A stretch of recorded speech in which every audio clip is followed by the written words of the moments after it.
This video provides you with tips for facilitating development conversations. All videos, worksheets, documents, and other resources mentioned in this video are linked in the YouTube description box. So what is a development conversation? It's a meeting between an individual and you as a supporter of their development. Supporters are often line managers, but may also be coaches, mentors, or peers.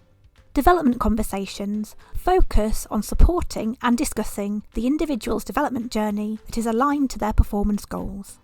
Development conversations include performance and development review meetings, but are certainly not limited to these. They can be formal or informal. If you want to find out more about performance and development reviews, check out the Performance and Development Review training video and associated web pages. So what is your role as a supporter? Let's start with what your role isn't. You're not there to lead the individual's development, to tell them what direction to take in their career, to map out every step of a development plan for them, or to give them all the answers. This would be very hard for you to do, and individuals benefit so much more from leading their own development.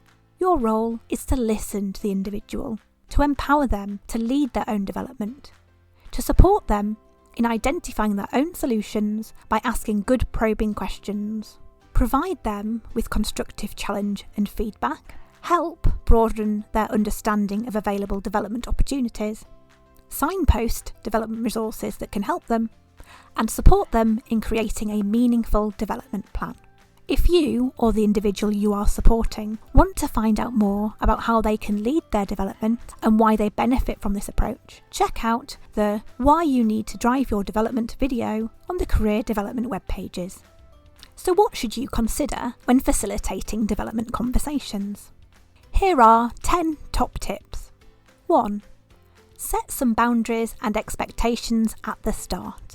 Discuss and agree what both of your roles are and aren't, and how you will work together. There are multiple ways you can work together. Some people will like to do a lot of self-exploration and reflection, then come to you as a sounding board. Others may prefer to work through development activities with you in real time, then bounce ideas off you. Some people may be keen for regular development conversations. Others may feel they need these less frequently. It's all about what works best for you both. 2. Stay non-judgmental. When we want to help people, we can fall into advising people on what they should do based on what we did or what we think is best for them. However, by doing so, we can inadvertently push our own expectations onto the person. For example, you may see a really great role advertised that you think they must apply for. It's a no-brainer. But what if that role just doesn't appeal to them? Or perhaps there are tasks and assignments that you personally find dull and draining, and you think they won't be interested in doing these, but these are actually things that they enjoy and find energising and want to do more of. We are all so different, and that's what makes development conversations so interesting. Take a step back and really listen to what it is that they want. 3. Discuss their personal values. Linked to the previous tip, it's important that both the individual and you, as their supporter, gain insight into what is important to them. Make use of the values video and worksheet. If the individual has some difficult career choices to make, such as whether to apply for a leadership position versus stay in a more technical role, it can help to go back to these values. What is it that the individual needs from their career? What makes them happy? And what gives them a sense of purpose? 4. Discuss performance. You can play a key role in helping the individual identify where to invest their time and energy to benefit their performance and career opportunities. Support the individual in reflecting on their performance and help them gather performance feedback from others. If you are a line manager, you can offer honest, constructive feedback from your own perspective. Make use of the Behaviours and Skills audit video and worksheet to help the individual analyse their own performance highs and gaps in their effectiveness. If you want to develop your own skills in giving feedback, check out the Challenging Conversations wiki or sign up for the When Conversations Really Matter webinar on the LMS. 5. Take a strengths-based approach. You can help the individual to take a broader view on their performance. It's not all about investing all of your time and energy on developing your weaknesses. Capitalising on your strengths is important. Want to know more? Check out the strengths video and worksheet. You may want to use the worksheet as a focus for a development session and support the individual to complete their own strengths grid. 6. Support the creation of a development plan. It's important that individuals have both a clear plan for their development and remain alert to unplanned or unexpected opportunities that they can grasp. The latter point is covered in the Why You Need to Drive Your Own Development video. In terms of the former, you can support the individual in creating their plan. Check out the What to Develop video to understand how individuals can approach identifying their specific development needs and goals, and use this to start completing a development plan. There is a template development plan on the career development web pages.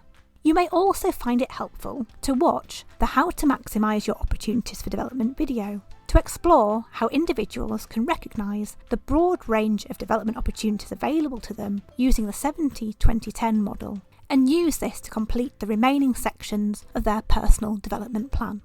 The video signposts to the spreadsheet example development opportunities using the 70-20-10 model.